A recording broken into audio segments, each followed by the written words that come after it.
네, 인사하고 시작하겠습니다. 안녕하세요. 경기도 화성에 살고 있는 ABO 유대웅입니다.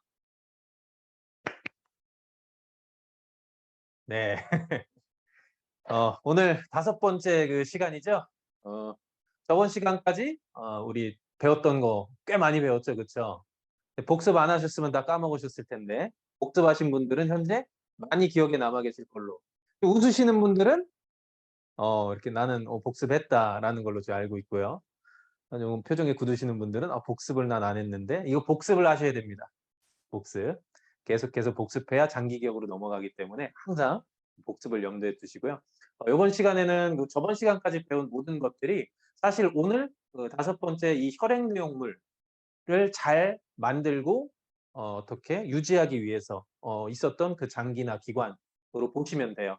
그러니까 첫 시간에 우리가 좋은 영양소를 우리 몸에 공급했다면 그 공급한 것에서 또 찌꺼기가 나오면 버려지고 좋은 걸 남기고 그리고 그 영양소를 전신의 60조 개의 세포한테 잘 전달시켜주는 그런 그 장기들이었잖아요. 이번 시간에는 그래서 그 혈액 내용물을 좀 구체적으로 살펴보는 시간을 갖고요. 그리고 또 혈액 내용물이 돌아다니는 그 도로라고 생각하시면 돼요. 그 혈관이 있죠. 혈관까지 같이 알아보는 시간을 가져보도록 하겠습니다.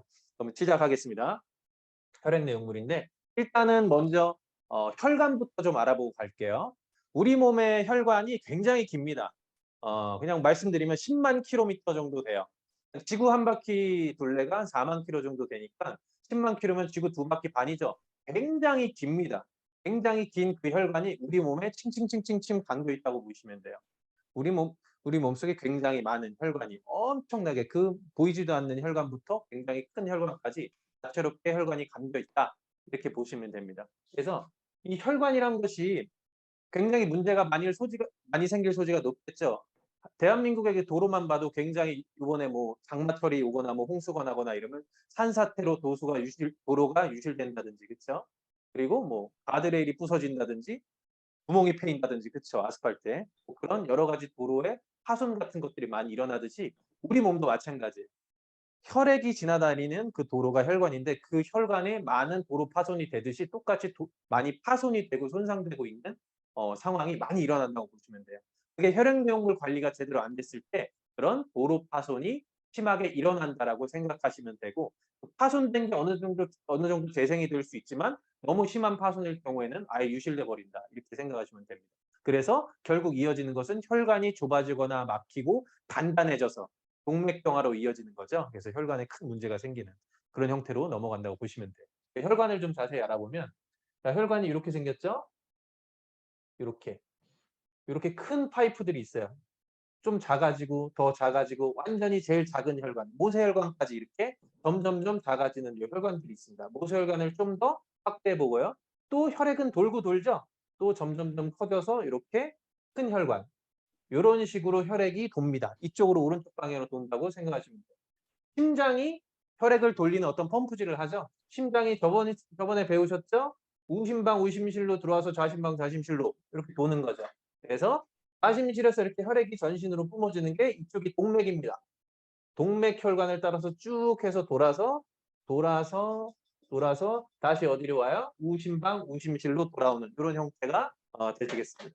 그렇게 해서 이 동맥과 정맥 혈관들이 이렇게 있는데 이 큰 혈관을 대동맥, 뭐 대정맥 이렇게 이야기합니다. 그리고 더 하나 작아져서 어 여긴 대동맥, 그리고 소동맥, 여기는 세동맥, 그리고 맨 제일 작은 게 모세혈관 이렇게 생각하시면 돼요. 여기도 똑같습니다. 뭐 세정맥, 소정맥, 대정맥 요렇게 이렇게 이루어진다고 보시면 돼요. 그리고 정맥은 특별하게 이 판막이라는 것이 존재합니다. 이따가 말씀드리겠지만 심장에도 판막이 있듯이 확보시키지 말라고 이 정맥혈관에 판막이 존재합니다. 그래서 혈액이 이렇게 도는데 혈액이 우리 몸을 왜 이렇게 빙글빙글 돌까요? 뭘 위해서? 세포한테 혈액 내용물에 있는 영양소, 산소 이런 것들을 전달하기 위해서 이렇게 돌고 있는 거죠. 최종적으로 모세혈관에서 누구한테요? 우리 몸에 존재하는 세포한테 영양소를 혈액 내용물을 전달하기 위해서요. 모세혈관에서 전달되죠. 이게 반 나눠서 이쪽이 동맥, 정맥이면 이쪽에서 어떻게 해요? 이 혈압이 30 정도가 이제 발생합니다. 그리고 정맥에서는 한 혈압이 또 떨어져요. 15 정도의 혈압이 존재해요. 그래서 30만큼 혈관벽에 미치는 압력이 존재한다라는 거예요. 그래서 혈관벽에 미치는 압력만큼 이 모세혈관에 구멍이 있어서 구멍을 뚫고 어디로요? 세포한테 전달된다라는 거예요. 그 전달될 때 30 혈압이 미치는 만큼 가는 게 아니고 3초압이라는 게 동일하게 22 정도가 존재합니다. 혈압의 반대작용이에요. 혈압은 혈관벽에 미치는 압력이고 3초압은 반대로 끌어당기는 압력으로 보시면 돼요. 그래서 이 혈압 대비 3초압이 22하고 30 빼주면 됩니다. 30 혈압에서 22, 3초압 빼니까 어떻게 해요? 8만큼의 양이 세포한테 전달되고요. 그리고 세포도 배설을 해서 먹고 배설을 하죠. 뭔가 배설을 합니다. 배설할 때 여기서는 어때요? 혈압은 15인데 3초압이 20이니까 땡겨오는 힘이 7이 존재하죠. 그래서 7만큼 빠져나오는 겁니다. 나머지 1은 어디 갔어요? 1은 림프 순환을 하게 됩니다. 이렇게 해서 8만큼 들어가서 8만큼 빠져나오는 이렇게 정확한 순환이 일어나야 좋은 겁니다. 정확하게 혈액순환이 일어나고 있는 거예요. 반만 빙글빙글 잘 돈다고 혈액순환이 잘 되는 게 아니라 최종적으로 세포한테 전달이 돼야만 혈액순환이 잘 끝난 거예요. 이해하셨죠? 그때 여기서 전달이 제대로 일어나지 않으면 어떻게 될까요? 부종이라는 게 생기는 겁니다. 부종. 그래서 부종을 좀 알아볼게요. 부종. 부종 같은 경우는 이렇게 있어요. 첫 번째 그 원인이 뭐가 있냐면 그 알부민의 문제 있습니다. 알부민의 문제. 알부민이 왜 필요하냐면 이 삼투압을 결정하는데 알부민이라는 물질이 굉장히 필요합니다. 삼투압 22의 압력을 결정하는 건 이 알부민이라는 물질이에요. 근데 이 알부민이 뭔가 부족한 원인이 생기면 몸이 붓게 돼 있어요. 어떤 식으로 붓냐면 삼투압이 22인데 알부민이 혈액 속에 부족해서 15로 떨어졌다고 볼게요. 자, 그러면 계산하시면 돼요. 혈압 30에 15니까 얼만큼 들어가요? 10 빼기 15만큼 들어가겠죠. 15만큼 들어왔는데 이제 빠져나와야 되는데 자 보세요. 정맥의 혈압은 15에다가 삼투압이 15예요. 그럼 15 빼기 15는 빵이죠. 그래서 15만큼 들어갔는데 나오는 건 없는 거예요. 예를 들면 그렇다라는 거예요. 나오는 건 없게 되죠. 그러면 어디에 물질이 많아집니까? 어디에 양이 불어나요? 이 세포와 혈관 사이에 있는 요 공간은 다 물로 채워져 있습니다. 이걸 간질액이라 그래요. 사이간자 써서 간질액에 양이 불어나게 돼 있습니다. 왜? 들어간 게 안 빠져나가니까 어디에서 다 저류하고 있는 거예요? 간질액에 양이 부는 거예요. 그래서 몸이 붓는 겁니다. 이해하셨죠? 부종은 간질액에 양이 불어나는 게 부종이에요. 이해하셨죠? 그래서 그 결정적인 역할을 하는 게 알부민인데 알부민은 단백질 덩어리예요. 내가 단백질을 섭취하지 않으면 알부민 수치가 줄어들겠죠. 당연한 겁니다. 근데 그게 이유가 아닐 수도 있어요. 나 단백질을 먹는데 간 기능이 떨어져서 알부민을 간에서 생산한다 그랬죠. 간 기능이 떨어져서 알부민을 못 만들어서 삼투압이 떨어질 수 있어요. 그래서 간에 이상이 있어서 부종이 올 수도 있다라는 거예요. 삼투압이 떨어지는 거. 그리고 신장에 문제가 있을 수 있겠죠. 신장에 염증이 있으면 단백뇨를 넣는다 그랬어요. 그렇죠? 단백뇨의 대부분 성분은 뭐다? 알부민이 빠지는 거예요. 소변으로 알부민이 빠져버리니까 삼투압이 떨어지게 되겠죠. 그래서 몸이 붓는 겁니다. 그래서 알부민 때문에 오는데 단백질 보조, 간 기능 이상, 신장 기능의 이상으로 우리가 부을 수도 있다라는 겁니다. 이걸 이해하시고 이제 상담하시면 좋으실 것 같아요. 이 부종이 있으신 분들한테.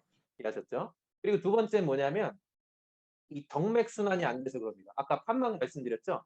정맥은 말씀드린 대로 혈압이 낮아요. 이 동맥 같은 경우에는 전신에 쫙 뿌려줘야 되기 때문에 혈압이 굉장히 높고요.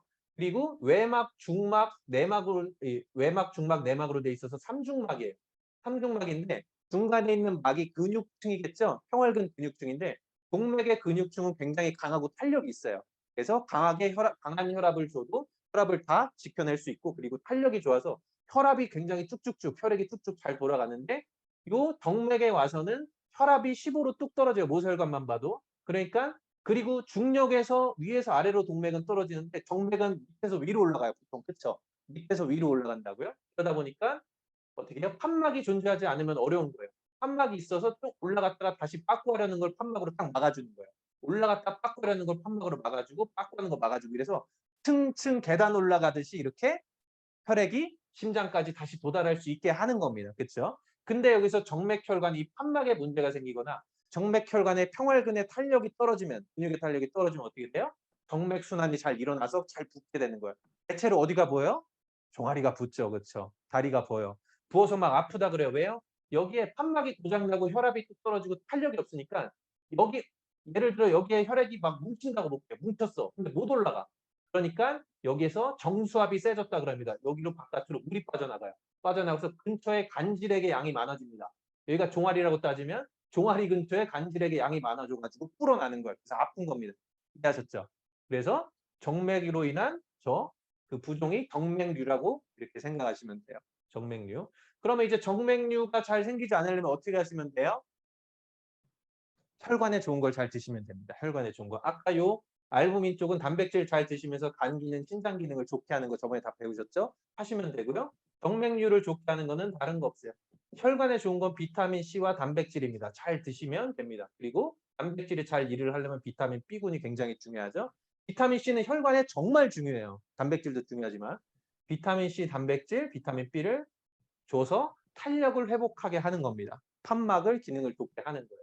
그렇게 이해하시면 돼요. 그리고 운동을 하셔야 됩니다. 다리, 종아리의 근육에 힘이 떨어지면 짜주는 힘이, 주변의 근육에서 짜주는 힘이 약해서 혈액이 또 못 올라가요.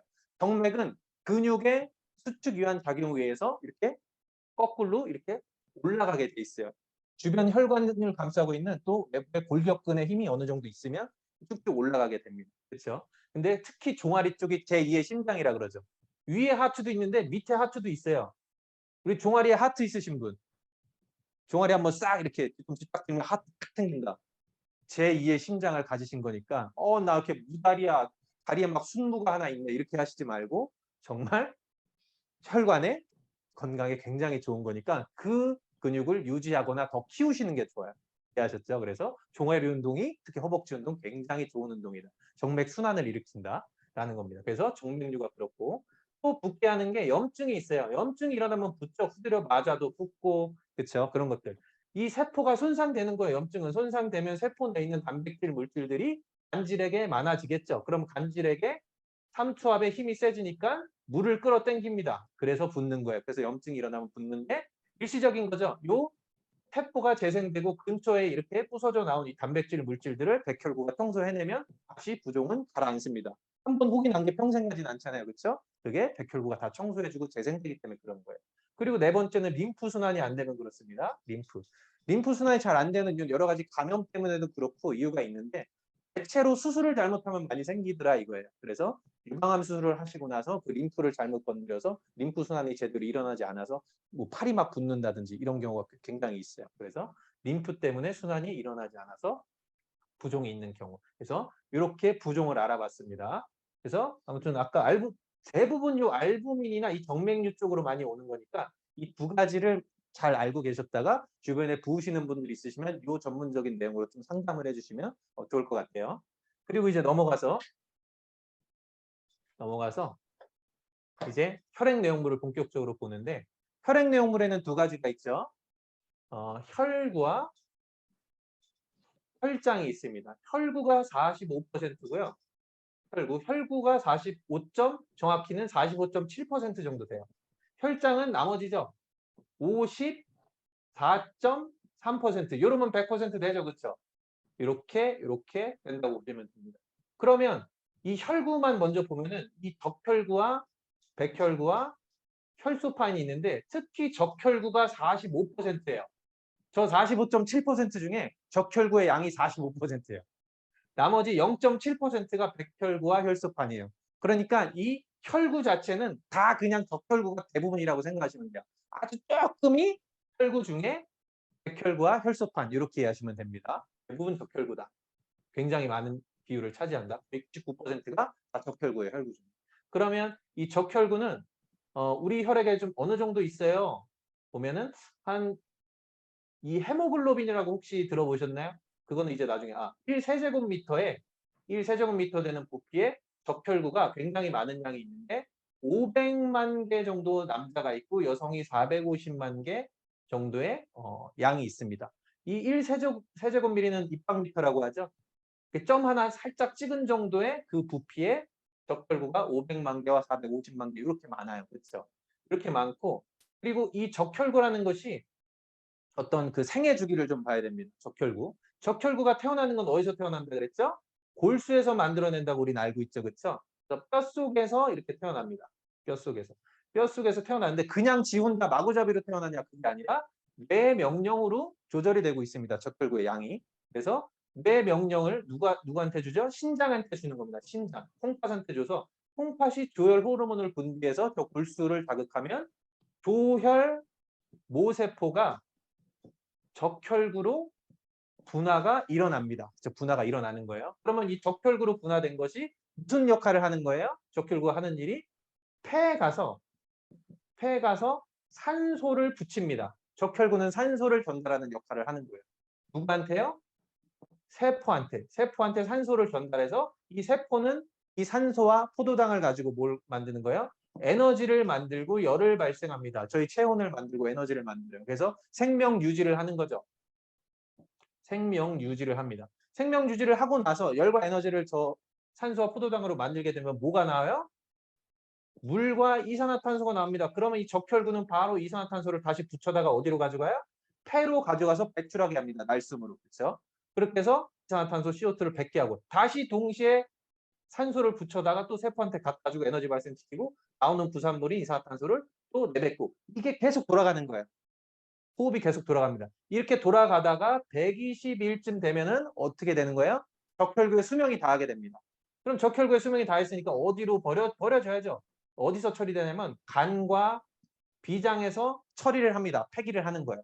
죽여서 얘를 담즙을 통해서 빌리루빈 형태로 배설을 하는 거죠. 그렇죠? 그러면 배설된 만큼 또 어디에요? 뇌가 그걸 알아차립니다. 그래서 신장한테 야 지금 오늘 10마리 죽였으니까 10마리 오늘 만들어야 돼. 이렇게 오다를 주면 신장이 조혈 호르몬 명령 물질을 분비해서 또 조혈 모세포에서 적혈구를 버려진 만큼 만들어내는 거예요. 그게 매일매일 일어나는 겁니다. 매일매일 엄청 복잡하죠. 그렇죠? 이게 적혈구의 생애예요. 적혈구 대사라고도 볼 수 있죠. 그래서 이렇게 적혈구라는 것이 일을 하고 없어지고 생기고 일하고 없어지고 생긴다. 그러면 이 적혈구라는 것이 이렇게 500만 개인데 적혈구 하나만 좀 보면은 적혈구 한 개당 헤모글로빈 있죠. 산소를 전달해 주는 거는 헤모글로빈이 하는 일이에요. 적혈구 속에. 그럼 적혈구 속 한 개에 3억 개의 헤모글로빈 분자가 있고 이 헤모글로빈 분자는 이렇게 생겼어요. 글로빈이라는 단백질에 철분이 4개가 붙습니다. 철분이 4개가 붙고 여기다가 철분은 산소를 하나씩 붙여가지고 이 헤모글로빈은 한 개당 총 4개의 산소를 붙여서 다닐 수 있다고 생각하시면 돼요. 이렇게 해서 이제 적혈구 다 알아봤는데 그럼 이 적혈구에서 문제가 생긴 게 뭐다? 빈혈인 거예요. 빈혈. 적혈구에 문제가 생기면 빈혈이 오는 겁니다. 그래서 빈혈을 알아볼게요. 빈혈은 세포에 산소 전달이 제대로 안 일어나서 세포가 에너지를 제대로 못 내는 겁니다. 어떤 세포가요? 뇌세포만이 아니라 전신에 있는 육식 쪽의 세포는 모두가 각자 자기 맡은 바 일을 하는데 에너지가 잘 생성이 안 되면 맡은 바 일이 잘 안 되는 거예요. 그러면 빈혈로 인한 증상을 한번 머리부터 끝까지 알아볼까요? 탈모가 올 수 있습니다. 첫 번째. 피부가 창백합니다. 그렇죠? 그리고 심장이 막 심계항진이 일어나. 심장이 벌렁벌렁 뜁니다. 왜? 산소 전달이 제대로 일어나질 않고 있으니까. 적혈구의 성능이 뭔가 이상이 생겨가지고 더 빨리 혈액을 돌리려 그래요. 산소 전달이 부족해졌으니까. 그래서 심장에 비대가 오고 무리가 오게 돼 있습니다. 그렇죠? 그리고 소화가 잘 될까요? 소화할 때 에너지가 굉장히 많이 필요하죠. 산소를 많이 필요로 한다고요. 근데 소화가 제대로 안 되고 그리고 식욕도 떨어지죠. 그렇죠? 그러니까 어떻게 에너지 발생이 더 안 되니까 피곤합니다. 권태감이 와요. 막 하기 싫어요. 아무것도. 그리고 손톱으로 보면 손톱이 잘 부스러지고 손톱이 막 휘어요. 손톱 변형이 일어나요. 잘 보세요. 여기 빈혈 심하신 분 손톱이 변형돼 있습니다. 그렇게 되고 그리고 또 뭐냐? 그 정도 증상으로 보시면 돼요. 빈혈이면은 그 정도 증상들이 여러 가지가 온다라는 거예요.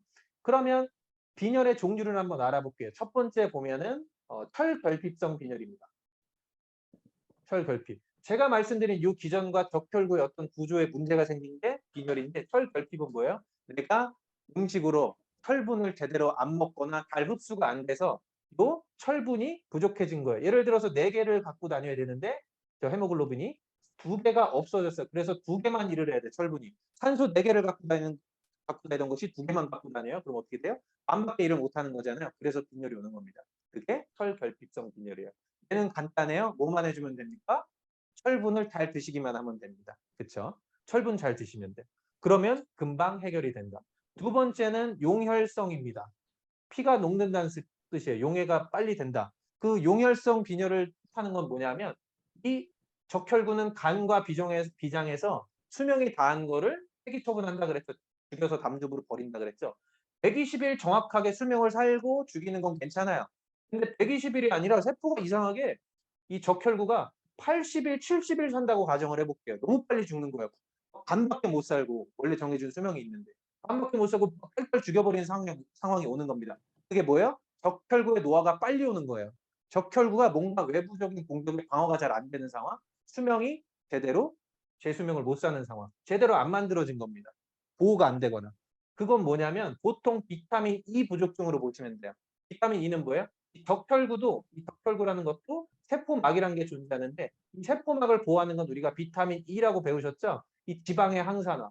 이 비타민 E가 충분히 감싸서 보호해주지 못하니까 적혈구가 빨리빨리 노화가 일어나는 거예요. 그러니까 빨리빨리 죽일 수밖에 없죠. 그렇죠? 그래서 그거를 용혈성 빈혈이라고 이렇게 이해하시면 돼요. 목소리가 끊기시나요 혹시? 안 끊겨요? 네, 괜찮죠? 네, 그래서 이렇게 비타민 E로 잘 보호를 해주면 용혈성 빈혈은 좋아질 수 있다라고 보시면 돼요. 이 세 번째는 뭐냐면 악성 빈혈이에요. 악성 빈혈. 악성은 뭐냐면 잘 안 만들어지는 겁니다. 어디서 만들어지는 거예요? 이 골수로부터 생성이 되는 거죠. 조혈모세포에서 적혈구로 이렇게 분화가 잘 일어나야 되는데 이 분화가 잘 안 일어나는 겁니다. 세포 분열이 원활하게 되려면 우리가 뭐가 필요하다고 우리가 배웠었죠. 첫 시간에 비타민 B6나 9과 12. 뭐 통틀어서 비타민 B군을 잘 드셔야 됩니다 하는데 6, 9, 12가 꼭 필요하다 그랬죠. 저 6, 9, 12가 부족하면 악성 빈혈이 오게 됩니다. 적혈구로 잘 분화가 안 일어나는 거예요. 조혈모세포에서 변신이 안 되는 겁니다. 그래서 이 비타민 B군을 충분히 드시면 악성 빈혈도 해결이 됩니다. 그리고 마지막 출혈성이 있어요. 출혈.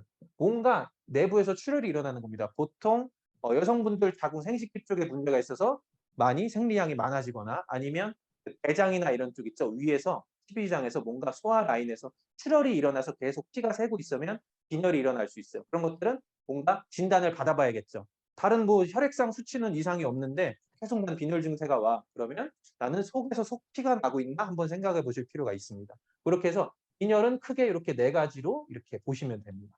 이렇게. 그러면 요 네 가지 예방을 하거나 그쵸? 치료를 하려면 근본적인 치료를 하려면 뭐 하시면 돼요? 요 영양소 잘 먹으면 됩니다. 이 영양소들 다 어디에 있다? 더블 X에 들어있다. 그리고 오메가3 잘 드시는 것도 중요합니다. 왜? 적혈구 세포막을 잘 보호해줘야 되니까. 그리고 비타민 E도 같이 들어있죠. 오메가3에. 그리고 단백질 잘 드셔야 됩니다. 내가 영양소 잘 먹었는데 조혈모세포를 잘 만들어야 되는데 조혈모세포 자체가 단백질 덩어리예요. 단백질이 부족하면 적혈구도 백혈구도 다 이런 혈구 같은 것들을 만들 수가 없습니다. 그래서 단백질은 기본 베이스로 생각하시면 돼요. 이렇게 WX 오메가3 단백질 첫 시간부터 계속 얘기하죠. 기본 세 가지 물질이 요 빈혈도 예방을 해줄 수 있다라는 겁니다. 이해하셨죠? 그래서 이렇게 상담하실 때 이렇게 활용하시면 좋겠습니다. 그리고 본인 건강, 지금 빈혈기가 있다 하시는 분들은 WX 오메가3 단백질에다가 빨리 난 좋아지고 싶어. 그러면 아이온 폴릭 플러스라는 혈분 엽산제가 있죠. 그거를 따로 추가로 더 드시면 더 도움이 되십니다. 네, 그러면 좋고. 그리고 이제 혈구 쪽에서 넘어가서 적혈구에서 넘어가서 백혈구는 다음 시간에 면역 파트에서 자세히 다룰 거니까 넘어가고요. 그다음에 혈소판 간단히 알아보면 혈소판 같은 경우는 이거죠. 혈액 응고를 담당하는 거죠. 혈액 응고. 혈액은 응고가 될 때는 꼭 응고가 돼야 됩니다. 왜? 출혈이 일어나서 혈액이 소실되면 우리는 빈혈, 그렇죠? 빈혈이 생기는 거예요. 출혈성 빈혈이 생기죠. 그래서 너무 과다 출혈이 일어나면 우리는 생명을 잃을 수가 있기 때문에 요 혈액 응고는 굉장히 중요해요. 그래서 혈액 응고 기전을 살펴보면 요 혈액 응고의 기본 물질들은 간에서 미리 만들어 놓습니다. 단백질과 비타민 K를 가지고 미리 만들어 놓은 프로트롬빈이라는 물질과 피브리 노겐이라는 두 가지 물질을 미리 준비를 해놓습니다. 얘는 아무것도 하지 않고 그냥 준비하고 있어요. 어떤 상황이 발생했을 때 시작이 되는데 이 혈소판이 언제 혈액 응고를 어떤 상황에서 시작을 하냐? 첫 번째, 산소와 많이 부딪혔을 때, 산소와 많이 만났을 때. 두 번째는 콜라겐과 많이 만났을 때. 산소가 많이 만나는 경우는 당연히 상처가 났을 경우겠죠?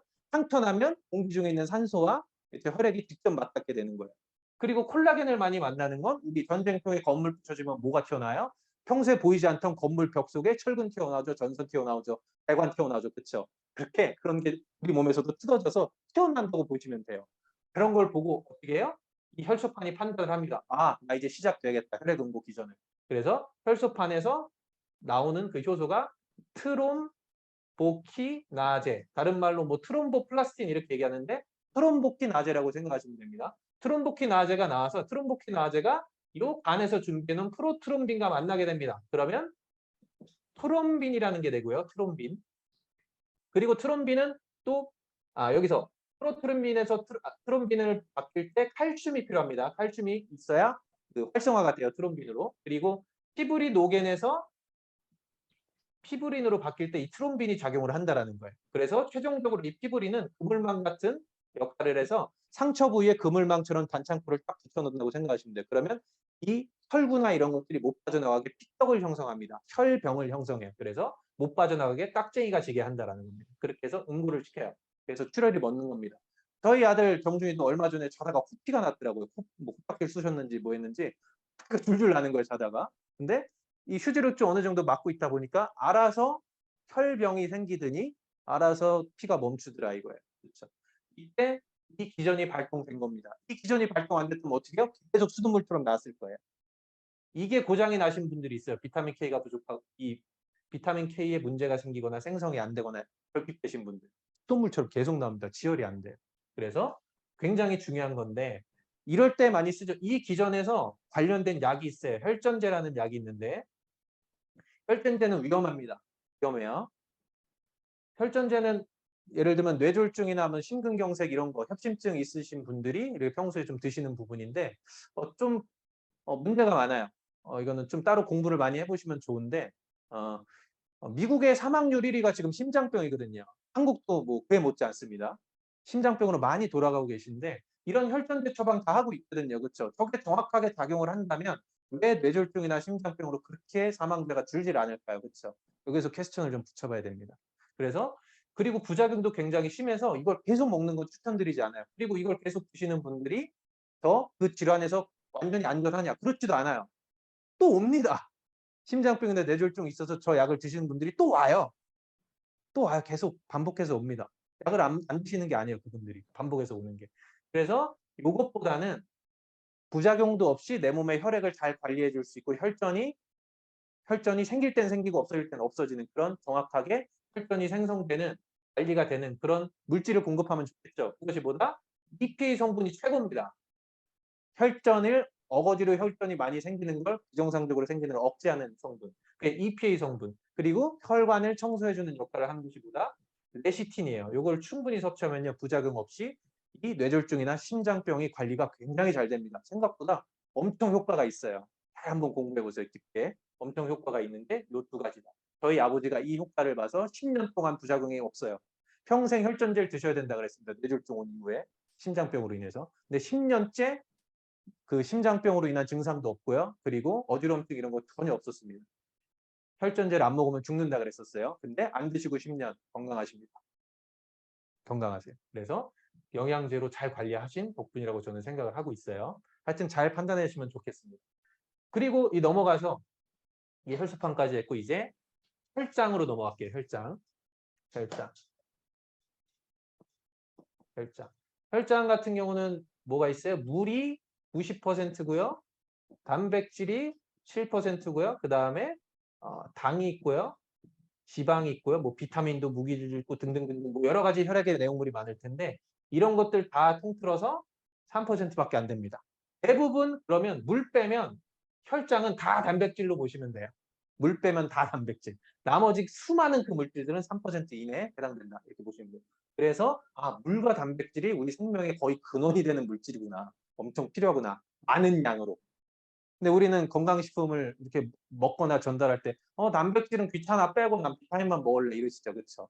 근데 그분들은 모르니까 그렇다 쳐요. 그렇죠? 모르니까 단백질에 대해서. 우리는 단백질을요. 정말 잘 드셔야 됩니다. 우리 몸에 차지하는 비율만 봐도 그래요. 엄청나게 많은 양이 필요한 겁니다. 이따 또 알려드릴게요. 왜 필요한지. 그래서 이제 물은 좋은 물 드시면 돼요. 아메이 정수기 시간에 잘 들어보시면 어떤 물을 먹어야 좋은 것인가. 우리 몸의 대부분 혈당의 90%를 차지하는 게 물인데 좋은 물을 드셔야 되는 게 좋잖아요. 그래서 이스프링을 공부하시는 게 필요하다. 넘어와서 단백질부터 이제 자세히 보면 단백질 같은 경우는 얘가 하는 일이 있어요. 단백질 구조를 보면은 먼저 탄소 분자에 수소가 붙고 COH 카르복시계에 여기는 알기 1부터 20에 여기는 아미노기 NH2 이렇게 해가지고 요게 아미노산입니다. 아미노산. 요게 아미노산, 단백질의 최소단위죠. 아미노산의 구조에 요게 알기라 그래서 1부터 20가지가 존재하는 겁니다. 그래서 필수 9가지, 불필수 11가지 해가지고 20가지 아미노산이 우리 몸에 필요한 겁니다. 그렇죠? 그렇게 필요해요. 그러면 단백질이 하는 일은 여러 가지가 있죠. 우리 몸의 구성을 합니다. 구성. 그리고 아까 말씀드렸죠. 삼투압 조절합니다. 굉장히 중요해요. 삼투압이 안 맞으면 혈순환이 안 일어납니다. 그리고 pH 조절을 합니다. 산알칼리 농도를 약알칼리 농도로 조절하게끔 항상성 조절에 필요한 물질입니다. 그리고 이 호르몬과 효소와 신경 전달 물질의 원료입니다. 호르몬도 못 만들고요. 효소도 못 만들고 신경 전달 물질을 못 만들게 되는 거예요. 그리고 또 뭐 있어요? 물질의 운반 작용을 합니다. 그리고 항체 원료입니다. 면역 작용을 한다는 거예요. 그래서 단백질을 제대로 안 드시면요. 항체가 안 만들어집니다. 기껏 면역이 쌓아서 이겨놨더니 항체를 못 만들어. 그럼 문제가 크죠. 잘 못 막는 겁니다. 방어력이 떨어져요. 구성이란 거 자세히 말씀 안 드렸지만 머리부터 발끝까지 피부, 머리카락, 손톱, 발톱, 장기, 대부분 다 단백질로 되어 있습니다. 그래서 단백질은 혈당의 대부분을 차지한다고 보시면 돼요. 이런 것들 일을 한다. 되게 중요하죠. 근데 여기서 이제 이 단백질이 오늘 혈액 내용물은 중요한 게 뭐냐면 그래서 이 단백질이라는 것이 혈액 내용물에 어떤 독성 작용을 할 수 있는가를 보는 거예요. 그래서 혈관에 어떻게 상처를 내서 혈관을 동맥경화를 일으키느냐 단백질로 인해서 단백질을 어떻게 관리를 잘못하면 동맥경화로 가느냐 그 원인을 좀 알아볼 텐데 호모시스테인이라고 들어보셨죠? 우리가 필수 아미노산 중에 메치오닌이 있어요. 필수 아미노산은 불필수 아미노산을 합성해낼 수 있기 때문에 필수 아미노산이라고 하는 거예요. 그래서 시스테인이라는 불필수 아미노산으로 변화시킬 수가 있습니다. 합성을 해낼 수가 있어요. 그때 필요한 게 비타민 B6인데 이 B6가 없으면 시스테인의 전구 물질인 호모시스테인이라는 물질로 바꿔놓게 됩니다. 비타민 B6가 들어오면 이 호모시스테인은 다시 시스테인으로 변화될 수가 있어요. 그죠? 그리고 이 호모시스테인은 다시 메치오닌으로 전환이 될 수도 있습니다. B9과 12가 있으면. 이렇게 되면 대사가 잘 일어나는 건데 나는 비타민 B군을 안 먹었어. 더블엑스를 평소에 안 먹어가지고 비타민 B6, B9, B12가 항상 결핍돼 있습니다. 그러면 어떻게 돼요? 혈중의 호모시스테인 농도가 올라가겠죠. 쭉 올라가겠죠. 나는 고기, 계란 이런 거 많이 먹는데 비타민을 안 먹어가지고 호모시스테인이 쭉 올라갈 수 있겠죠. 그러면 이 호모시스테인은 혈관벽을 해칩니다. 어떤 식으로 해치냐? 이 호모시스테인은요. 과산화수소를 발생시킵니다. 과산화수소는 활성산소예요. 강력합니다. 그게 혈관벽에 염증, 상처를 냅니다. 상처부터 시작되는 것이 동맥경화예요. 동맥경화는 아까 말씀드렸죠. 좁아지고 붓는다. 그러면 달 터지고 찢어질 수 있다라는 겁니다. 그래서 이 호모시스테인이 생성되지 않게 하는 것 단순합니다. 더블엑스를 잘 드시면 돼요. 비타민 B군이 종합적으로 들어있는 영양소를 잘 드시면 됩니다. 그러면 해결되는 겁니다. 되셨죠? 그래서 더블엑스 잘 드시면 된다. 넘어가겠습니다. 근데 지금 간단하게 말씀드렸지만 이 동맥경화 일으키는 주범 중에 아주 많은 퍼센테이지를 차지하는 게 호모시스테인이요. 너무 중요해요. 동맥경화 난 걸리기 싫다 앞으로. 정말 B군 잘 챙겨 드셔야 되는데 더블엑스를 끊지 않으셔야 됩니다. 그리고 이제 넘어가면 이제 당이 있죠. 당. 당 같은 경우로 당도 이제 하는 일도 있고 되게 중요한 건데 당으로 우리 혈관에 해칠 수 있는 거를 좀 알아봐야겠죠. 일단 당의 구조는 CHO, 포도당이 대표적이죠. 6개, 12개, 6개. 탄소, 수소, 산소 6개, 12개, 6개 이렇게 해가지고 구조가 이렇게 이루어져 있고 당이 하는 일은 에너지원이죠. 뇌세포가 제일 좋아요. 우리 인간은 포도당 홀릭입니다. 뇌세포가 에너지를 쓸 때 포도당을 좋아해요. 그래서 우리 인간은 필연적으로 단 걸 좋아하게 돼 있어요. 단 게 땡깁니다. 왜? 뇌가 좋아해서. 그래서 에너지원이고요. 이게 당과 또 단백질이 합쳐지면 당과 단백질이 합쳐지면 당 단백 물질이 또 만들어지죠. 대표적으로 연골을 이루는 글루코사민 성분이 당 단백질 물질입니다. 당은 그냥 살찌고 에너지원만 하는 거 아니야? 아닙니다. 우리 몸에 필요한 구성 물질을 만들 수도 있는 거예요. 그리고 또 뭐 있어요?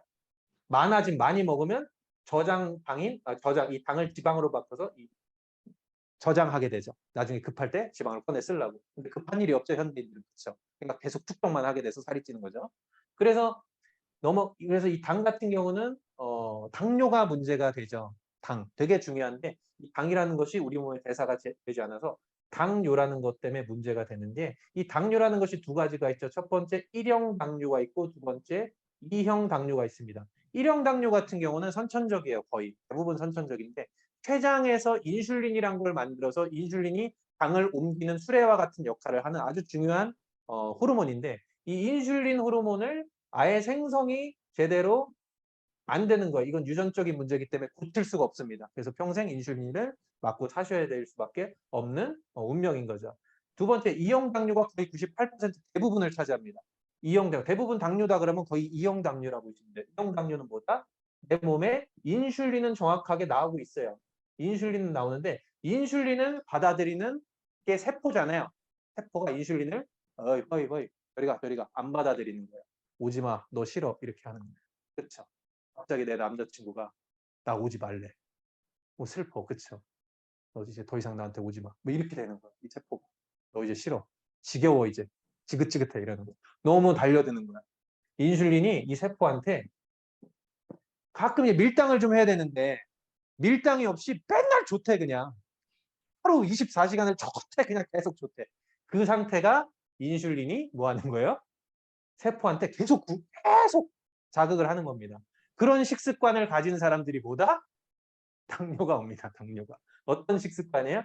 인슐린이 너무 구애를 하는 거예요. 근데 그래프로 보면은 우리가 24시간이 있어요.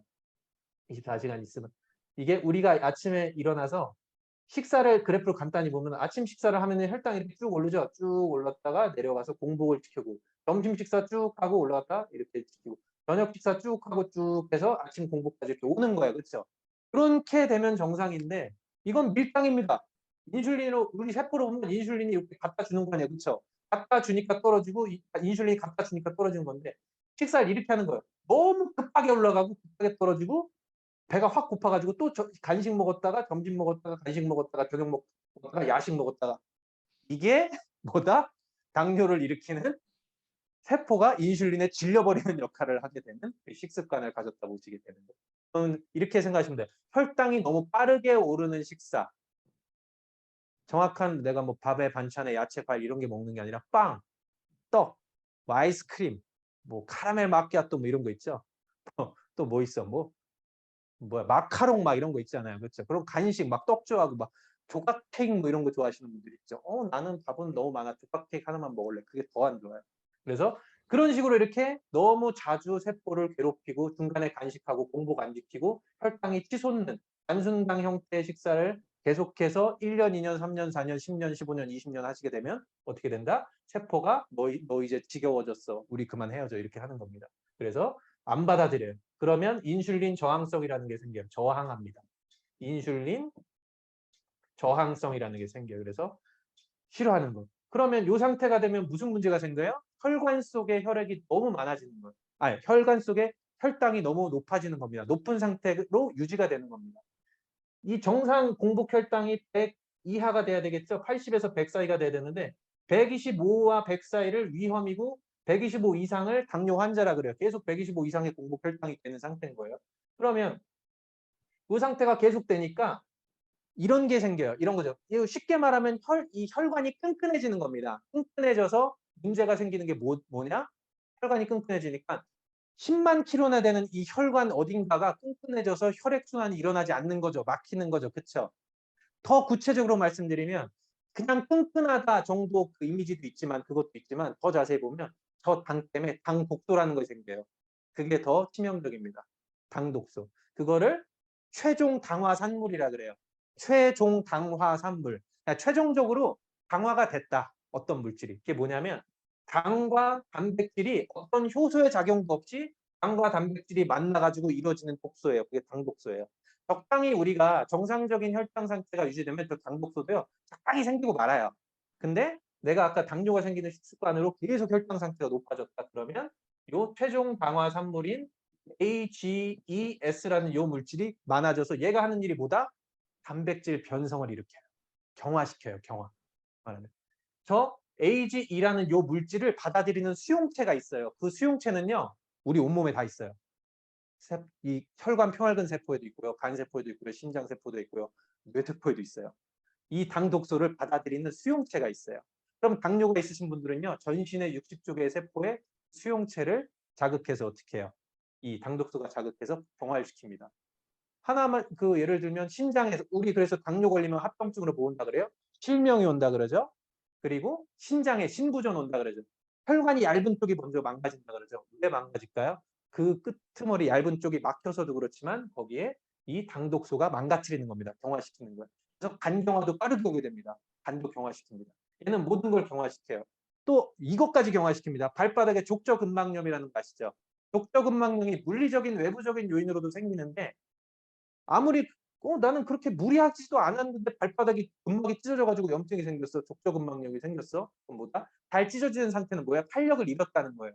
경화됐다는 거예요. 근막이. 그 근막에 탄력을 잃게 하는 것도 뭐였다? 당뇨가 있으신 분들이 거의 그래요. 당독소 때문에 그 근막에 탄력이 들어서 잘 찢어지는 형태가 되는 상태가 되기도 합니다.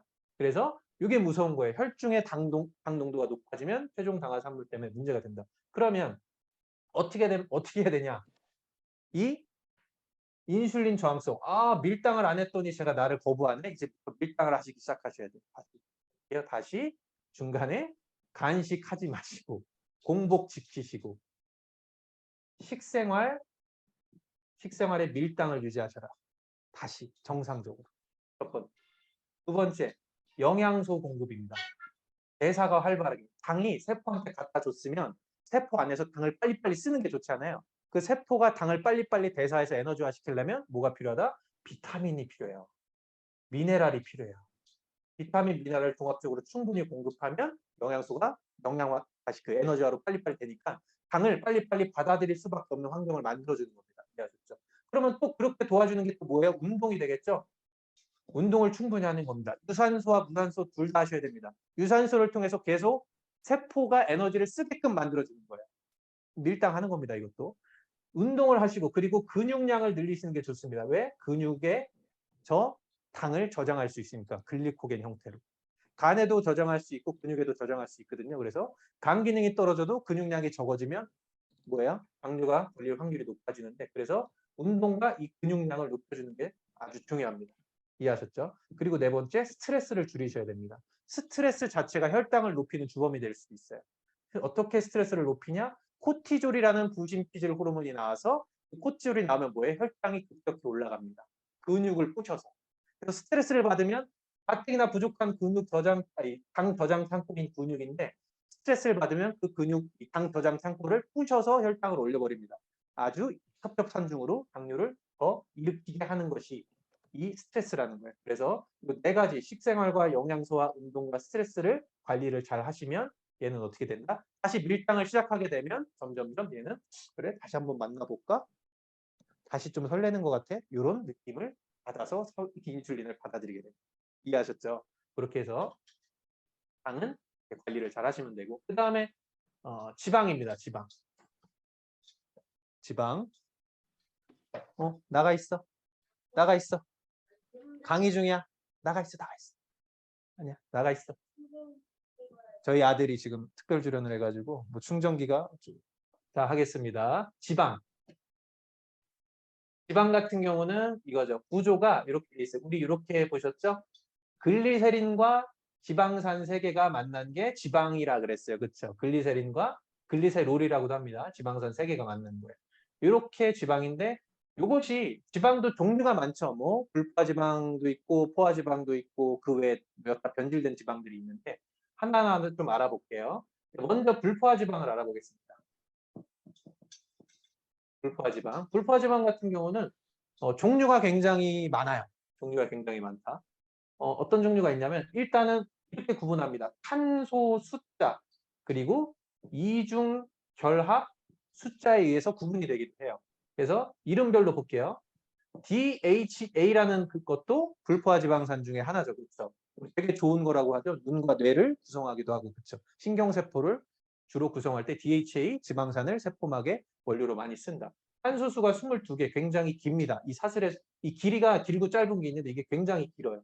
그래서 탄소수가 22개짜리로 당쇠에 해당한다. 장쇠. 그리고 이중결합 숫자가 6개. 빈자리가 많다. 이중결합이 됐다 그러면 요 포화지방산은 이렇게 짝대기로 돼 있는데 꺾인 게 이렇게 좀 어느 정도 짝대기가 지방산의 그 구조가 꺾인 상태가 이렇게 있다. 그러면 그거를 불포지방산이라고 하는데 꺾인 이 각이 많을수록 이중결합의 그 숫자가 많다고 보시면 돼요. DHA가 제일 많아요. 불포지방산 중에. 그리고 EPA가 있죠. 탄소수가 20개, 이중결합 5개, 그리고 아라키돈산이라는 게 있습니다. 이거는 18개, 4개, 그리고 렌산, 알파 리놀렌산 같은 경우는 16개, 3개, 그리고 알파 리놀 레산, 이거는 14개, 그리고 2개. 그 다음에 올레산, 이거는 12개, 1개. 이런 식으로 해가지고 불포화 지방산이 있습니다. 이 중에서 필수 지방산에 해당하는 건 이 2개예요. 얘가 오메가3의 필수 지방산, 얘는 오메가6의 필수 지방산이라 보시면 됩니다. 그래서 이 DHA, EPA 얘 같은 경우는요. 오메가3 필수인 알파 리놀렌산 가지고 이 2개를 우리 몸에서 합성해낼 수 있고요. 이 아라키돈산 같은 경우는 리놀레산 가지고 몸에서 합성을 해낼 수가 있습니다. 그래서 얘는 3, 3, 6가 됩니다. 얘는 9이고요. 이런 식으로 돼 있어요. 굉장히 복잡하죠? 자꾸 보다 보면 복잡하지 않습니다. 그래서 중요한 거는 이 필수 지방산인 리놀렌산과 리놀레산 이 2가지를 먹으면 얘네가 합성되니까 뭐 얘는 따로 안 찾아 먹어도 될 것 같잖아요. 근데 찾아 드셔야 돼요. 왜냐하면 요 리놀레산 가지고 요거를 DHA, EPA로 바꿀 때 저 전환율이 5%가 안 돼요. 잘 전환이 안 돼요, 몸속에서. 그래서 뭔가 얘네가 하는 일이 DHA는 신경세포를 구성하고 EPA는 혈액순환과 염증을 낮추는 아주 좋은 역할을 하는데 전환율이 낮다 보니까 잘 이게 안 만들어져서 얘는 외부에서 공급하는 형태가 가장 좋습니다. 그리고 현대인들은 특히 DHA, EPA를 외부에서 공급해야 될 필요가 있어요. 왜 그러냐면 이 아라키돈산과 이 DHA, EPA 그러니까 오메가3와 오메가6의 비율이 1대 3이 좋아요. 오메가6와 오메가3의 비율이 1대 3이 좋은데 현대인들은 너무 DHA, EPA 이런 양 그리고 리놀렌산의 양이 너무 적고요. 아라키돈산과 리놀레산의 양이 너무 많아졌어요. 그러니까 오메가3에 비해 오메가6가 1대 3이 아니라 1대 60, 1대 120 이렇게까지 차이가 많이 나게 됐어요. 자 보시면 이 DHA, EPA도 중요한 역할을 하지만 아라키돈산도 중요한 역할을 해요. 염증을 일으키는 거거든요. 근데 염증은 일으켜줘야 돼요. 손상이 됐으면 재생을 해야 되기 때문에 재생하기 위해서는 염증은 필수 불가결이에요. 근데 너무 오메가6의 비율이 너무 많아져 버리니까 염증이 과다해져 버리는 거예요. 서로 잘 항상성이 맞아야 돼요. 염증을 일으켰다가도 EPA는 염증을 낮춰주고 염증을 일으킬 때는 일으키고 너무 과하다 싶으면 EPA가 낮춰주고 적정한 염증이 일어나야 되는데 너무 염증이 과해지니까 무슨 일이 일어나요? 몸의 염증 수치가 높아져요. 우리 병원 갔다 오신 분들 들어보면 염증 수치가 높대, 염증 수치 관리하래 이런 거 많이 들어보셨죠? 대부분 뭐 때문이다?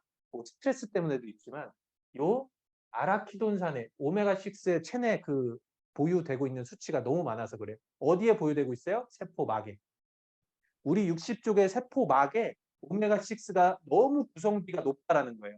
지금 세포막의 구성비를 말씀드리는 거예요. 혈액에 흘러다니는 거 말고. 세포막을 이루는데 오메가6가 너무 많은 거예요. 그러다 보니까 조금 상처나고 어디가 재생을 해야 되고 뭔가 손상되면 적정한 염증이 일어나는 게 아니라 현대인들이 너무 과한 염증이 일어나. 그리고 예를 들면 이거 있죠. 아토피라든지 알러지라든지 이런 것들이 요즘에 왜 이렇게 많이 일어나나 봤더니 한몫하는 게 뭐다? 오메가6의 양이 세포막 비율에 너무 차지해서 그래요. 그래서 염증이 너무 과하게 일어나는 게 문제가 많이 되고 있는 현실이다. 그래서 염증이 너무 과하게 일어나는 게 문제고 그게 반복되면 우리 뭐라고 그랬어요? 염증이 과하면 좋지 않고 그게 반복되면 경화나 암으로 간다 그랬죠. 그러면 뭔가가 경화되거나 암으로 갈 확률이 더 높아지는 겁니다. 그래서 우리는 어떻게 돼요? 오메가6의 양을 어느 정도 줄이고 오메가3 비율을 높이는 식생활을 가져가는 게 좋아요. 대부분 오메가6가 어디에 많아요? 고기에 많아요. 고기. 치킨 이런 것들. 우리 돼지고기, 소고기, 닭 이런 거 드시잖아요. 거기에 원래 자연산 돼지, 자연에 풀 뜯어 먹은 소, 풀 뜯어 먹은 벌레 잡아먹는 닭 이런 것들은 비율이 깨져 있지 않아요. 근데 그렇게 사육된 그런 가축들이 비율이 깨져 있어요. 그 세포막의 질이. 그래서 그 고기를 우리가 먹게 되면 어떻게 돼요? 우리도 그 형태의 구성비를 갖게 되는 거예요. 그게 큰 문제가 된 거예요. 그래서 우리가 어떻게 고기나 이런 것들은 좀 어느 정도 줄여내고 오메가3 섭취를 많이 늘리시는 게 좋습니다. 그래서 오메가3 보충제를 필수로 섭취해야 되는 시대가 왔다고 보시면 돼요. 아예 안 먹고 살 수는 없잖아요. 그렇죠? 난 채식주의 할 거야 이러기도 어렵잖아요. 그렇죠? 그래서 그럴 바에 오메가3 비율을 더 확 올려서 염증이 너무 높아지는 형태를 줄여내는 게 좋습니다. 그래서 이렇게 비율이 깨졌으니까 그 비율을 맞추기 위해서 오메가3를 이렇게 특히 DHA, EPA로 되어 있는 걸 드시는 게 현명한 선택이다라는 겁니다. 그리고 이제 넘어가서 불포화지방산이 있고 포화지방산이 있습니다. 포화지방.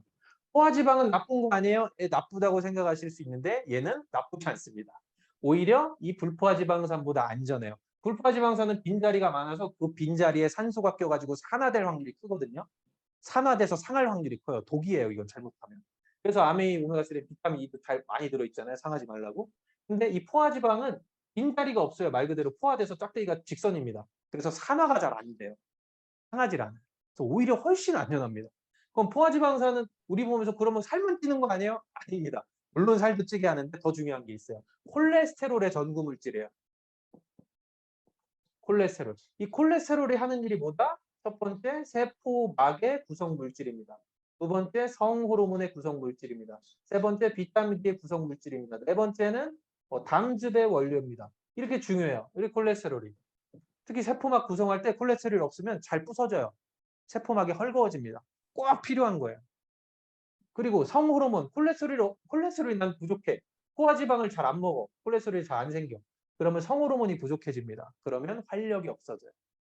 힘이 없습니다. 어떤 책에서 그러더라고요. 인간이 에너지를 내고 활력을 내고 열정을 낼 수 있는 근원이 어디냐? 물론 마음에서도 있지만 호르몬으로 보면 성호르몬이에요. 남성 호르몬, 여성 호르몬. 그렇죠? 그거는 생식을 할 때만 필요한 게 아니에요? 그렇지 않다. 생식할 때도 필요한데 우리 이런 거 예를 들면 뭔가 우리가 집중해서 나 성공해야지, 나 기필코 해낼 거야 할 때 그 이유 중에 하나가 강력한 게 내 와이프를 먹여 살리기 위해서 아니면 저 여자한테 뭐 잘 보이기 위해서 저 남자한테 잘 보이기 위해서 뭐 이런 것도 있잖아요. 뭔가 내가 막 열심히 열정을 내려고 할 때 그렇죠. 그런 거 없어요? 그런 거 있잖아요. 그런 것도 있어요. 근데 나는 이런 성호르몬이 뚝뚝 떨어져 있어. 그러면 사람이 맹해집니다. 의욕이 없어요. 뭐 이성을 생각하는 걸 떠나서 삶의 열정이 떨어집니다. 그래서 콜레스테롤이 부족하면 안 되는 거예요. 그래서 콜레스테롤은 우리가 먹어서만 들어오는 게 아니라 간에서 합성해내는 거예요. 포화지방 가지고 간에서 콜레스테롤을 우리 몸에 필요한 거에 한 80% 이상을 만들어내는 거예요. 그만큼 중요하니까. 세포막 만들고 성호르몬 만들어서 활력 있게 건강하게 해야 되니까. 비타민 D를 만들어서 뼈를 건강하게 해야 되고 암세포, 균열을 예방해야 되니까. 담즙 만들어서 지방 소화해야 되니까. 이게 되게 중요한 건데 콜레스테롤을 나쁜 놈으로 봐가지고 어떻게 해요? 고지혈약이라는 걸 주시게 되죠. 스타틴제를. 고지혈약은 뭐냐? 간에서 콜레스테롤을 만드는 걸 억제하는 거예요. HMG-CoA 리덕타제라는 효소가 포화지방을 콜레스테롤로 전환시키는 효소인데 이걸 억제하는 약이 고지혈약이에요. 근데 이거를 억제하면 어떻게 돼요? 세포막도 제대로 못 만들고 성호르몬도 제대로 못 만들고 비타민 D도 제대로 못 만들어서 허리 꼬부라지고 담즙 제대로 못 만들어서 지방이 어떻게 돼요? 지방 소화가 안 돼서 맨날 설사하지. 그치? 세포막이 헐거워지죠. 맨날 성호르몬이 없어서 뭐 기력이 없죠. 아유, 그죠? 그러니까 어떻게 해요? 건들면 안 된다. 이 고지혈약은 간 기능 저하제라고 보시면 돼요. 간 기능 저하제. 그리고 고지혈약은 60년대부터 처방돼 왔습니다. 고지혈약이 탄생한 이유는 뭐예요? 심장병 뇌졸중 예방이에요. 심혈관계 질환 예방. 그런데 심혈관계 질환이 우리나라뿐만 아니라 전 세계적으로 줄어요, 늘어요? 첫 시간에 말씀드렸죠. 계속 늘어요. 이 약 60년대부터 먹어왔어요. 처방해왔어요. 근데 환자 수가 안 줄어요. 얘가 지금 무용론이 많이 올라왔어요. 고지혈약 무용론. 효과 없다. 지금 아직 싸우고 있어요. 고지혈약 무용론과 그래도 효과는 있다. 뭐 이렇게 싸우고 있는데 지금은 대세는 어디다? 콜레스테롤이 심혈관계 질환을 일으키는 주범이 아니라는 쪽으로 대세가 좀 기울어요. 현재 그러고 있어요. 분분합니다. 아직은. 분분해요. 그리고 아까 호모시스템 말씀드렸죠? 걔가 콜레스테롤보다 좀 앞서요. 심혈관계 질환을 일으키는 주범이다 해가지고. 60년대에는 호모시스테인과 콜레스테롤이 둘이 싸웠는데 호모시스테인이 묵살당했어요. 콜레스테롤이 주범이다 해가지고. 근데 환자 수가 줄지 않고 예방도 안 되고 의미가 없다 보니까 지금은 호모시스테인 쪽에 썰이 좀 더 힘이 실어지고 있는 상황이다. 아무튼간 이렇게 해서 콜레스테롤은 나쁜 게 아니라는 요 생각을 좀 가지시면 좋아요. 오늘 콜레스테롤이 나쁜 게 아니었구나. 되게 중요한 거구나. 나 요즘에 뭔가 활력이 없고 뭔가 그랬는데 성호르몬이 없어서 그랬구나. 이 약 먹지 말아야지. 그래서 이 약은 당장 끊어도 됩니다. 주변에. 이 약 드시고 계신 분 있으면 자신 있게 그 약 안 먹어도 돼. 끊어. 그리고 이 고지혈약을 꾸준히 드시게 되면 CoQ10을 또 잡아먹습니다. 이거는 처방전에 써 있어요. 이 고지혈약을 드시는 분들은 코엔자임 Q10을 따로 사서 드세요라고 써 있어요. 왜? 그건 인정이 된 겁니다. 고지혈약을 꾸준히 먹는 한 코엔자임 Q10이 몸에서 고갈됩니다. 몸에서 생성되는 거예요. 코엔자임 Q10은. 코엔자임 Q10 하는 일이 뭐예요? 미토콘드리아를 잘 보호해주고 항산화해주고 에너지 발생을 잘 일어나게 도와주는 효소예요. 그거를 억제하니까 어떻게 해요? 기력이 없어지지. 고지혈약을 먹어서 콜레스테롤 수치는 떨어질 수 있으나 기력이 떨어져. 아까 정호르몬 떨어져서 기력 떨어지는데 거기다 추가로 또 이 미토콘드리아 기능을 떨어뜨려서 기력을 툭 떨어지게 만드는 게 죄다. 그러면 얘를 안 먹으면 기력이 살아나겠죠. 그렇죠? 이렇게 이해하시면 돼요. 그래서 포화지방 그렇고. 그리고 또 지방 중에 연질 지방이 있습니다. 트랜스 지방이 있어요. 트랜스 지방이나 과산화 지질이라는 게 있습니다. 얘네들은 어떻게 해요? 트랜스 지방은 불포화 지방산에 수소 첨가를 한 인공 지방이고요. 과산화 지질은 불포화 지방산을 너무 산소가 많이 붙어서 변질된 거예요. 둘 다 굉장히 독입니다. 우리 몸속에 들어오면 세포막을 둔하게 만들고 세포막 산화를 시켜버려요. 그래서 암 발생을 유발하고 그리고 혈관의 동맥경화를 일으키는 범인 중에 얘도 강력하다. 그래서 튀긴 거 그리고 마가린 이런 것들 조심하셔야 됩니다. 튀겼는데 제탕, 삼탕, 토벌 튀기고 중벌 계속 튀기는 그런 튀김들 있죠. 제일 위험합니다. 그런 것들. 난 튀김 좋아해. 난 튀김의 귀신이야. 이러신 분들은 안 됩니다. 우리 아메이 그 제대로 된 식용유 가지고 산소 만나는 거 없이 한 번만 튀기고 버리는 그런 기름으로 드셔야 돼요. 핀으로 산소 뚜껑 닫고 튀기잖아요. 그래서 핀으로 튀겨 먹는 건 좋은 겁니다. 그러죠. 하여튼 이렇게 혈액 내용물 아까 단백질과 당과 이 지방 같은 경우 이렇게 관리를 제대로 못하게 되면 어떻게 된다? 동맥 경화로 이어집니다. 동맥경화. 아까 좁아지고 굳고 탄력을 잃어서 잘 터질 수 있고 혈전이 생겨서 막을 수가 있습니다. 그래서 이 동맥경화라는 거 왜 생기냐? 아까 여러 가지 요인들이 있죠. 말씀드린 그 요인들, 그 독성들에 의해서 혈관 벽이 손상돼서 염증이 일어나고 그 염증 속으로 뭐가 들어간다? 칼슘, 콜레스테롤, 그다음에 섬유소, 또 여러 가지 등등등 다양한 물질들이 들어가가지고 엉겨붙습니다. 일단은 응급처치를 하는 거예요. 엉겨붙어서 응급처치를 해요. 여기다 뭐 혈소판도 들어가겠죠. 응급처치를 해놓습니다. 근데 이게 계속해서 혈관벽 손상을 일으키는 요인을 제거 안 하고 계속 손상시키면 얘가 반복돼서 혈관이 이렇게 혈관벽이 이렇게 생기게 됩니다. 불어나요. 내부가 이렇게 부풀어요. 그래서 혈관이 막히게 됩니다. 혈관이 막히게 되니까 어떻게 해요? 세포한테 제대로 혈액이 전달이 안 되겠죠. 그럼 세포가 에너지 발생을 미토콘드리아에서 잘 못 시키는 상태가 되는 겁니다. 그래서 심장은 어떻게 해요? 그래서 심장은 이 막혔으니까 더 세게 뛰라고 뇌에서 명령을 할 거죠. 그래서 혈압이 올라가는 상태. 그게 고혈압입니다. 고혈압은 뭐 때문에 온다? 동맥경화로부터 시작된다. 하는 겁니다. 혈관의 문제로 시작되는 게 고혈압이에요. 고혈압 때문에 혈관이 망가지는 게 아닙니다. 잘못됐어요. 혈관이 망가져서 고혈압이 오는 겁니다. 그렇게 해서 오는 거예요. 그러면 원인은 혈압이 높아진 원인은 좁아지고 굳어진 혈관 때문에 그렇죠. 그런데 병원에 가시면 약을 줍니다. 첫 번째 약이 베타파 타단제. 베타파탄제. 뇌에서 심장한테 명령을 하는 것을 차단하는 겁니다. 그렇게 차단하느냐? 두 번째 약은 칼슘 길항제. 칼슘 길항제는 뭐냐면 심장이 뛸 때는 뭐가 필요하다 그랬어요? 칼슘이 꼭 필요하다 그랬죠? 수축을 할 때. 그 수축력을 떨어뜨리는 약이 칼슘 길항제입니다. 칼슘의 반대작용을 한다. 칼슘의 역할을 방해한다는 겁니다. 아주 좋은 약이죠. 세 번째 약은 이뇨제입니다. 혈액이 너무 불어서 혈압이 오를 수도 있으니까 혈액을 소변으로 빼자. 이뇨제입니다. 아주 좋은 약이죠. 그렇죠? 네 번째 약이 뭐냐면 안지오텐신 전환 효소 억제제. 이쁜 기습니다. 안지오텐신 전환 효소 억제제. 얘는 뭐냐면 저번 시간에 하다 말았는데 심장이란 것이 혈압을 조절한다 그랬어요. 심장은 어느 정도 압력이 존재해야 필터링을 할 수 있는데 혈압이 떨어져서 압력이 제대로 오지 않아. 그러면 압력을 스스로 올리기 위해서 이 사구체에서 레닌이라는 효소가 분비됩니다. 이 레닌이라는 효소는 안지오텐시노겐과 만나서 안지오텐신 1이 되고요. 안지오텐신 전환 효소를 만나서 안지오텐신 2가 됩니다. 안지오텐신 2가 뭘 하냐? 혈관을 확 수축을 합니다. 혈압을 올려요. 그래서 정수가 되게끔, 필터링이 되게끔 하는 겁니다. 꼭 필요한 거예요. 근데 안지오텐신 2가 또 하는 일이 뭐냐면 부갈 중추를 자극합니다. 부갈. 목마르게 합니다. 목마르게 해서 혈압을 올리게 해요. 물 먹게 해서. 우리가 목말라 물 먹으면 혈압이 오르겠죠. 물이 차니까 혈액이. 그리고 항이뇨 호르몬을 발동시킵니다. 소변을 막아서 혈압이 올라가게 합니다. 혈압을 떨어뜨리지 못하게.